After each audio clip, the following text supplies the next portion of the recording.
দর্শক আসসালামু আলাইকুম। আমি শহীদুল ইসলাম সজল আমার ক্রিকটক চ্যানেলের পক্ষ থেকে সবাইকে স্বাগত জানাচ্ছি।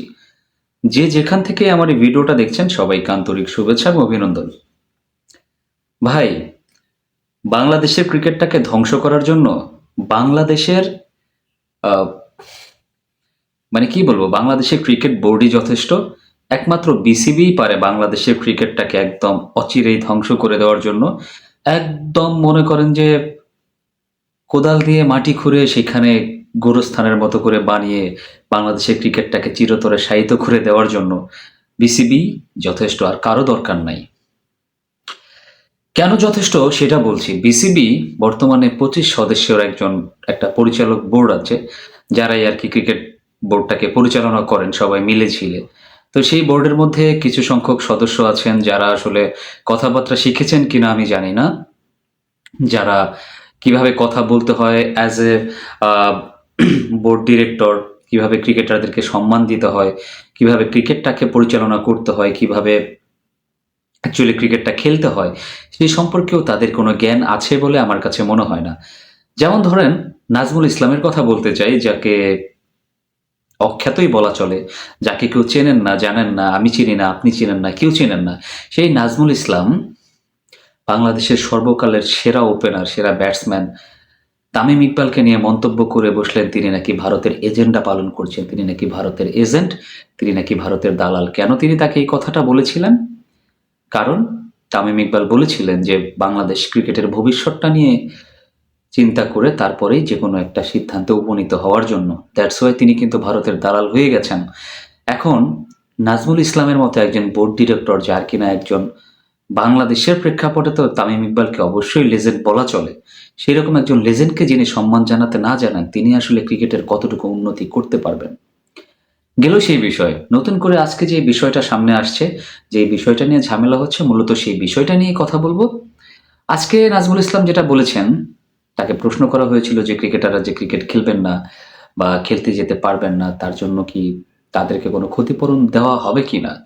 তখন তিনি যেই উত্তরটা দিলেন, সেই উত্তরটা এরকম ছিল যে ক্রিকেটাররা যে দিনের পর দিন বাংলাদেশের হয়ে ক্রিকেট খেলছে, আহ, বিশ্বকাপে কোনো সফলতা নিয়ে আসতে পারে নাই আজ পর্যন্ত, তার মানে তাদের পিছনে যেই ধরনের টাকা পয়সাটা খরচ হয়েছে, সেই টাকা পয়সা কি কখনো বিসিবি তাদের কাছে ফেরত চেয়েছে? ভাই, how ridiculous, how foolishness this is! কতটা নির্বুদ্ধিতার পরিচয় দিয়েছেন এই নাজমুল ইসলাম।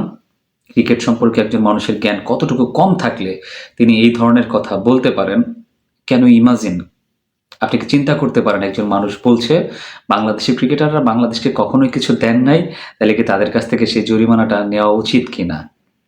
আরে ভাই, তিনি বলছেন যে ক্রিকেট বোর্ড না থাকলে ক্রিকেটটাই থাকবেন না। আমার কথা হচ্ছে, ক্রিকেটাররা আছেন বিধায়ী বোর্ড আছেন, ক্রিকেটাররা ক্রিকেট খেলছেন বিধায় আপনার পকেটে স্যালারিটা যাচ্ছে। সেটা যাদের মাধ্যমেই হোক, যার মাধ্যমেই হোক, দেশের জনগণের টাকা হোক, কিংবা আইসিসিতে ক্রিকেটাররা খেলেন বিধায়, সেই মাধ্যমটাই হোক না কেন, আপনার তো খেলোয়াড়দের প্রতি বিন্দুমাত্র রেসপেক্ট নাই।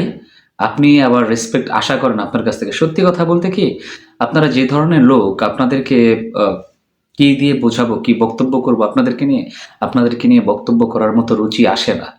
বাংলাদেশের ক্রিকেটাররা বাংলাদেশকে কিছু দিতে পারেন নাই জানি, কিন্তু বাংলাদেশের ক্রিকেটাররা বাংলাদেশের মানুষকে একগুচ্ছ আনন্দ দিয়েছেন, একগুচ্ছ বেদনা দিয়েছেন, যে আনন্দ বেদনাগুলোর সাক্ষী আমরা শৈশবকাল থেকে এই পর্যন্ত দেখে আসছি।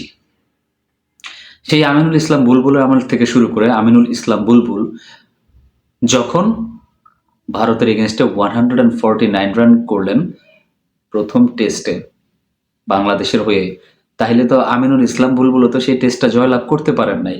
আমিনুল ইসলাম বুলবুলও তো সেই টেস্ট ছাড়াও কোনো ওয়ানডে জিততে পারেন নাই, কোনো ওয়ানডে ওয়ার্ল্ড কাপ তারা জিততে পারেন নাই। আমিনুল ইসলাম, আকরাম খান, নান্নু, এরা কেউ কিছু করতে পারেন নাই। তার মানে কি বলতে চান? সব ক্রিকেটাররাই সবকিছু লস করে দিছে? আপনার এই সব কথার সমর্থন যদি বর্তমানে বাংলাদেশের ক্রিকেট বোর্ডে যারা ক্রিকেটার আছেন সাবেক, তারা সমর্থন করেন, তাহলে তো তাদের উপরও থুতু মারা হইল না? উপরের দিকে থুতু মারলে গায়ে এসে পড়ে, কথাটা এরকম না? আপনি কিন্তু সেই কথাটাই বুঝাইলেন। আপনি একটা কিসের কি হয়ে গেছেন আমি বুঝলাম না। একটু নোংরা ভাষায় চাইলে বলা যাইতো, but social media, social platform, এখানটাতে স্ল্যাং ইউজ করাটা উচিত না, স্ল্যাং ইউজ করাটা যায়ও না, কারণ আপনার মতো অভদ্র তো আমরা না। আপনি এটা হয়তো ভুলে গেছেন, আপনি যেই বিসিবিতে আছেন, সেই বিসিবির সভাপতিও একজন সাবেক ক্রিকেটার ছিলেন। তিনিও তো দেশের জন্য কিছু করতে পারেন নাই। বাট সভাপতির আসনটা কিন্তু ঠিকই দখল করে বসে আছেন। আর তাদেরই একজন কিন্তু আপনি। তো এখন বিষয় হচ্ছে ক্রিকেটাররা খেলা থেকে বিরতি দিয়েছে। তারা বলেছে এই নাজমুল ইসলামকে যদি অপসারণ করা না হয়, মানে তাকে যদি বরখাস্ত করা না হয়, তাহলে তারা কোন ধরনের ক্রিকেটে পার্টিসিপেট করবে না। হোক সেটা বিপিএল, হোক সেটা ইন্টারন্যাশনাল ক্রিকেট। ভাই ক্রিকেট আমাদেরকে কিছু দেয় নাই ঠিক আছে, বাট ক্রিকেট আমাদেরকে বিশ্বের মানচিত্রে মাথা উঁচু করে দাঁড়িয়ে থাকতে দিয়েছে। আর আমার কাছে যেটা মনে হচ্ছে, বাংলাদেশের একটা সংঘবদ্ধ চক্র যারা ক্রিকেটারদেরকে উস্কিয়ে দিচ্ছে, যারা ক্রিকেটটাকে ধ্বংস করতে চাচ্ছে। এমনিতেই বাংলাদেশ বিশ্বকাপ খেলতে যাবে কিনা সেটা নিয়ে একটা আশঙ্কা আমাদের ভিতরে রয়েছে। আর তার মাঝখানে এই ধরনের বেফাঁস মন্তব্য করে যারা ক্রিকেটারদেরকে উত্তেজিত করে দিচ্ছেন, তাদের এটা মাথায় রাখা উচিত যে এই ক্রিকেটারদের উপরে যদি এটার প্রভাব পড়ে যে ক্রিকেটাররা বাংলাদেশকে কখনোই কিছু দিতে পারেন নাই, হোক সেটা তারা নিজের জন্যই খেলে, নিজের পরিবারের জন্যই খেলুক না কেন, বাট তারা কিন্তু দেশের ১৭ কোটি মানুষকে রিপ্রেজেন্ট করে in front of the world. এটা আপনার ভুলে গেলে চলবে না। তো আমার কাছে মনে হয় এই ধরনের অথর্ব ডিরেক্টরদেরকে অতি সত্বর, অতি দ্রুত বিসিবি থেকে অপসারণ করা উচিত। এটা আমার মনে হয়। আর খেলোয়াড়রা যে এই কথাটা বলেছে, আমিও তার সাথে একাত্মতা প্রকাশ করছি। খেলোয়াড়দের সাথে একমত আমি। খেলোয়াড়দের আসলেই খেলা উচিত না। যতদিন পর্যন্ত ক্রিকেটাররা সম্মান না পাবে, ক্রিকেট আসলে কখনোই উন্নতির মুখ দেখবে না। আপনার কি মনে হয়? আপনার ব্যক্তিগত কমেন্ট বক্সে আশা করছি। সবাই ভালো থাকবেন, সুস্থ থাকবেন। আসসালামু আলাইকুম।